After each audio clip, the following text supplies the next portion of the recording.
Hello साथियों, नमस्कार। मैं सेठ आदर्श बहार, इलाहाबाद केंद्रीय विश्वविद्यालय। साथियों, आप लोगों ने देखा होगा कि पीजेट का जो फर्स्ट कट ऑफ आ चुका है। अब एमएससी, जिसमें एमएससी का कट ऑफ आया था, एमए का कट ऑफ आया था। एमए के अंतर्गत एंशियंट हिस्ट्री और तमाम कट ऑफ आ गया है। आप देख चुके होंगे। कल मैं उस टाइम थोड़ा बिजी था, कहीं बाहर था, तो मैंने वो वीडियो अपलोड नहीं की, लेकिन किसी ना किसी माध्यम से आप लोगों तक कट ऑफ की सूचना पहुंच गई होगी। अब मुद्दे की बात यह है, इस वीडियो में हम चर्चा करेंगे कि जिनका 2 4 6 नंबर से रह गया वो क्या करें, और जिनका हो गया है वो क्या करें, और जिनका 2 4 6 नंबर से अभी पीछे है काफ़ी, तो वो क्या करें। तो इन 3 मुद्दों पर बात करेंगे। तो सबसे पहले कि जिनका हो गया, पहले उनके बारे में हम बात कर ले रहे हैं कि जो भी छात्र पीजेट के अंतर्गत कट ऑफ के अंदर आ गए हैं, अब उनको करना है रजिस्ट्रेशन वगैरह। उन्होंने सब तो कर ही दिया था पहले ही। अब इनको पुनः एक करना पड़ेगा रजिस्ट्रेशन, यानी कि काउंसलिंग अब इनका होगा। जिनका कट ऑफ में आ गया है, अब जो फीस होगा, शायद इस बार कुछ फीस भी बढ़ा है। पहले हम लोग पिछली साल 6400 रुपये, लगभग 64-6500 रुपये दिए थे, तो शायद इस बार कुछ बढ़ा होगा। तो जो भी अमाउंट होगा, तो डॉक्यूमेंट्स क्या लगेंगे, सबसे इम्पोर्टेंट चीज़ होता है डॉक्यूमेंट्स। और काउंसलिंग की पूरी प्रोसेस में इसी वीडियो में बता दे रहा हूँ। तो आपका हाई स्कूल का मार्कशीट लगेगा, और जो इंटर का मार्कशीट है वो लगेगा। और दूसरी बात, जिनके पास ग्रेजुएशन की मार्कशीट अभी लास्ट ईयर की नहीं आई है, वो क्या करेंगे उसके बारे में मैं बताने जा रहा हूँ।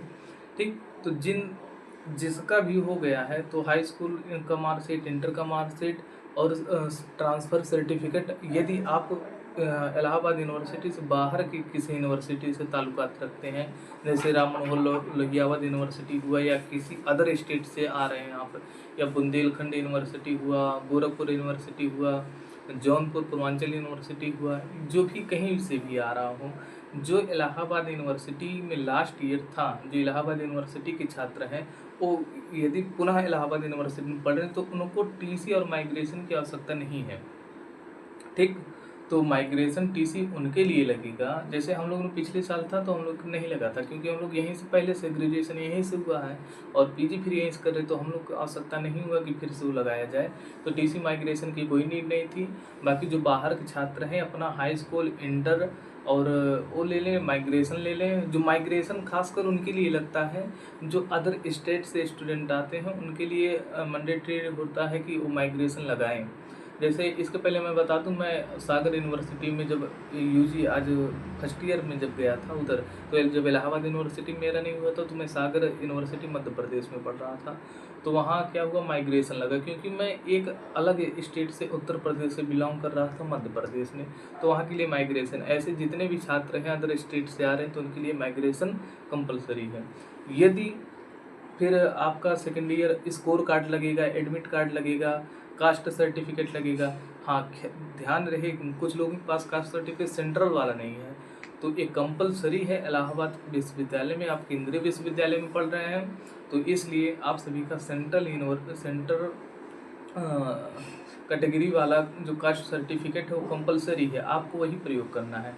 यद्यपि नहीं है, आप कोई एफिडेविट वगैरह लगा सकते हैं, अपने डिपार्टमेंट के मिलेगा। अगर मतलब जो भी समस्या हो, आप कमेंट में रखिए, मैं उसका समाधान करूँगा। मैं विश्वविद्यालय में हूँ, मेरा आगमन रोज़ होता है, आना जाना मेरा चल रहा है।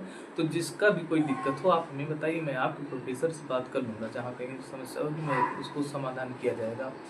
तो ये सब डॉक्यूमेंट आप अपलोड करिए। सीयूटी जो एडमिट कार्ड है पीजेट वाला, वो लगेगा, स्कोर कार्ड लगेगा, तो यही सब लगेगा। बाकी कोई दिक्कत नहीं, आप लोग काउंसलिंग बढ़िया से मज़ेदार तरीके से करिए। अगर कोई दिक्कत हुई तो आप बताइए कि हाँ भैया, यहाँ मुझे दिक्कत हो रही है। बस यही चीज़ है, और इसमें अपार आईडी भी लगता है।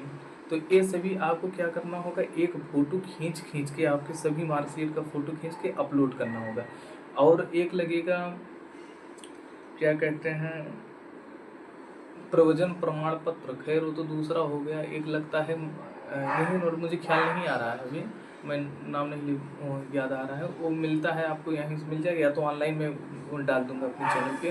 तो आप वहाँ से एक जिसे पिता का वो सब लिखवाते हैं, साइन वगैरह रहेगा, आपका रहेगा, यानी कि यूनिवर्सिटी में रहेगी एंटी रैगिंग फॉर्म। तो एंटी रैगिंग फॉर्म भी आपको लगेगा, एंटी रैगिंग फॉर्म भी जमा करना होगा। यदि आप कोई अगर रैगिंग वगैरह करते पकड़े जाएंगे तो विश्वविद्यालय आपके ऊपर कानूनी कार्रवाई करेगा और दंडात्मक कार्रवाई भी होती है, आप निष्कासित कर दिए तो एंटी रैगिंग फॉर्म भी भरा जाएगा। तो ये सब चीज़ भर के आप अपलोड करिए। अगर कहीं कोई दिक्कत होता है तो डिपार्टमेंट के जो प्रोफेसर हैं जिनके अंदर ये जानकारी जिम्मेदारी मिली हुई है वो रिजेक्ट कर देंगे आपका फॉर्म। रिजेक्ट करके फिर संभव है कि आपको रीज़न भी बताएं कि आपका फॉर्म इसलिए रिजेक्ट हो रहा है, 1-2 दिन में इसको तुरंत सही कर लीजिए। अन्यथा की स्थिति में अगर कोई डिग्री आपके पास नहीं, कोई सर्टिफिकेट नहीं है आपके पास, तो आप कमेंट करिए, हम उसका समाधान बताएंगे। तो आप सभी की प्रवेश की अग्रिम शुभकामनाएं और ढेर सारी बधाइयाँ।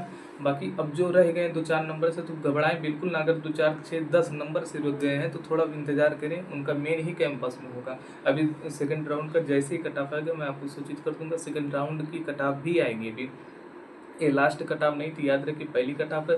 अभी सेकंड कट ऑफ आएगी, थर्ड कट ऑफ आएगी। एंशिएंट हिस्ट्री की शायद पिछली बार 2 ही कट ऑफ आए थे, इस बार भी शायद 2 या 3 कट ऑफ आए। तो यानी कि जो 10, 15, 20 नंबर से रुके हुए हैं, घबराए नहीं, कहीं भागे नहीं, उनका एडमिशन होगा। हम सूचित करेंगे। आप सभी हमारे चैनल के साथ बने रहिए। धन्यवाद, नमस्कार।